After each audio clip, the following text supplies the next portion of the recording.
Welcome back everybody, this is Tyler Weeb from Pro Physique, and in today's video we're going to talk about cardio and macro manipulations when you're in a dieting phase.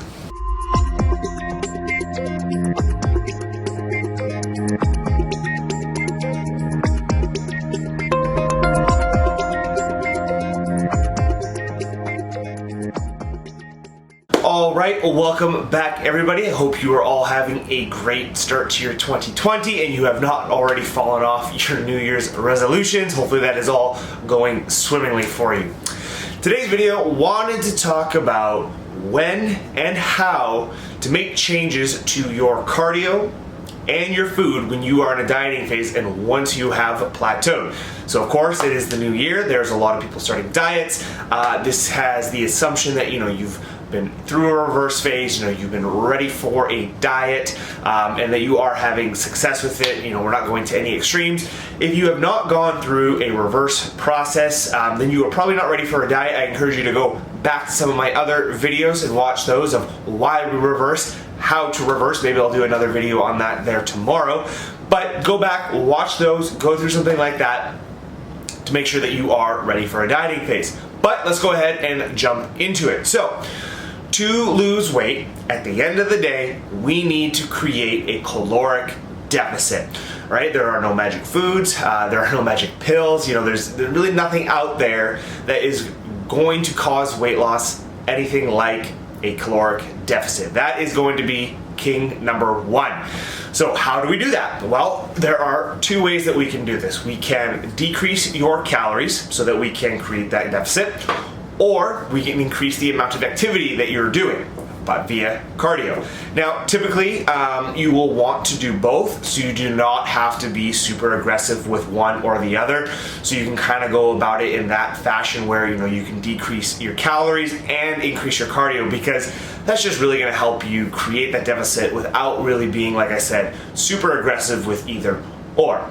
So we've created the deficit, we're losing weight, but we are stuck, and that is going to happen, right? You are going to see progress.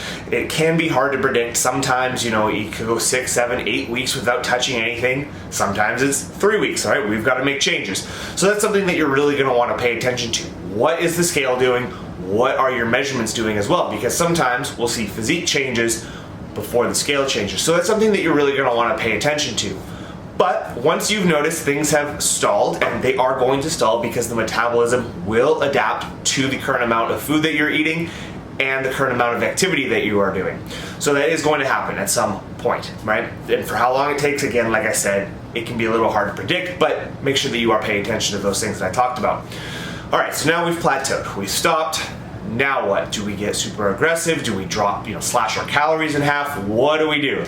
Well, what I really like to do is find the minimum amount that we have to take away and add to again create that deficit, because again the body is only going to continue to adapt to what we are doing. So if we can get away with doing the minimal amount possible, that's what we want to do, because it's only going to go down from here with your calories, and your cardio is only going to go up from there. So why would we go from 0 to 100 when, if we adapt within, let's say, 4 weeks to that, well, now you got to go to 100 to 150, and we're only, a month into the diet, and that's going to become very unrealistic, and you're just not going to be able to probably hold that for that very long, and so probably not going to see as much weight loss as you would like through that dieting phase, because we're going to have to end it quickly. So I find that anywhere from 20 to 30% addition of cardio, and then 30% subtraction from calories when we plateau, for the most part, is going to be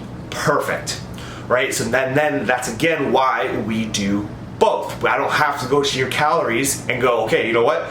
We're subtracting 50%, or 500 calories. When I can go, okay, you know what? We're gonna do 200 to 300 calories here. But what we're going to also do is we're going to up your cardio now by about 20%, let's say. We're going to add 10, 15 minutes a session.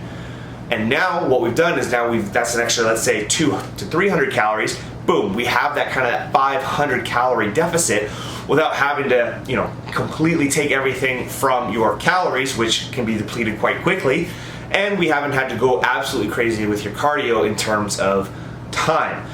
So what I would always do is just look for that minimum threshold that you have to hit to be able to create that caloric deficit. You know, don't start off just going crazy and gangbusters, because guess what? You're always gonna have to do more, and you're always gonna have to eat less to continue to drop that body fat. And so if you can, you know, do that minimal amount, let's say 20 to 30%, and you can ride something like that for weeks, well, now you are in a really good position for when you do plateau again. All right, well, now let's do another 20 to 30%. But, you know, you're not having to decrease all the way down where, let's say, you know, 4 cuts into your dieting phase, you're at hardly any calories and you're already doing tons of cardio. So pay attention to your measurements, pay attention to the scale, what's going on, look for that plateau, wait to get to that plateau before you make any changes. Do not make changes for the sake of making changes, because again, you're gonna be forced to make them anyways, so why would you make them when you don't have to? And then keep it to that minimum threshold. Don't get crazy. 20-30% calories, 20-30% cardio. That's gonna help really create that deficit and allow you to continue to move downwards on the scale. Now, that is not a hard rule. Now, that I think that is the best recommendation for the majority of people. But everyone's situation is a little bit different, right?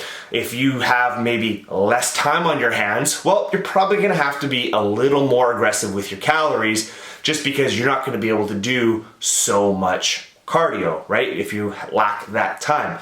Now, if you have a ton of time and you love doing cardio, well, you always do have that choice to be more aggressive with your cardio and a little less aggressive with your calories if you just really enjoy eating. So don't take this as a hard rule. Every situation is different. Every single person is different in what they enjoy and what they like and what works for them.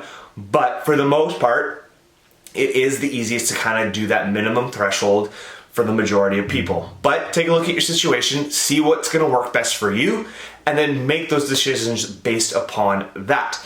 Now, if you are being a bit more aggressive, you know, with your calories or your cardio, right, we're gonna be above that 30%. If you're doing, let's say, you know, 2 minutes, or not 2 minutes, 2 times 30-minute cardio sessions of steady state, well, you might have to bump that up to 2 by 60, and then maybe add in that 1 by 20, right? So now you're doing kind of double the cardio, if not more than that, to keep things moving if you're not going to be decreasing your calories, and then vice versa with the calories as well, right? You're gonna have to be a lot more aggressive with that, probably getting into that 500 calorie range if you're not gonna be adding in too much cardio. But play with it, see if you can find that minimum threshold, and then go from there and know that, okay, moving forward, when I plateau, I can do this, and then I know things that will keep moving.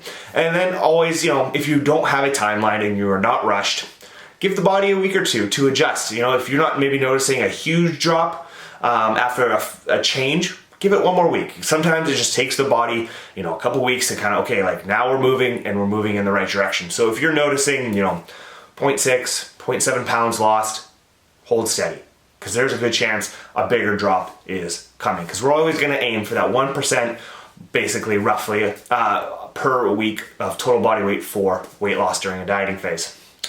All right, guys, that is going to be everything. I hope you enjoyed the content here. Make sure to hit that subscribe button so you're not missing out on any future content.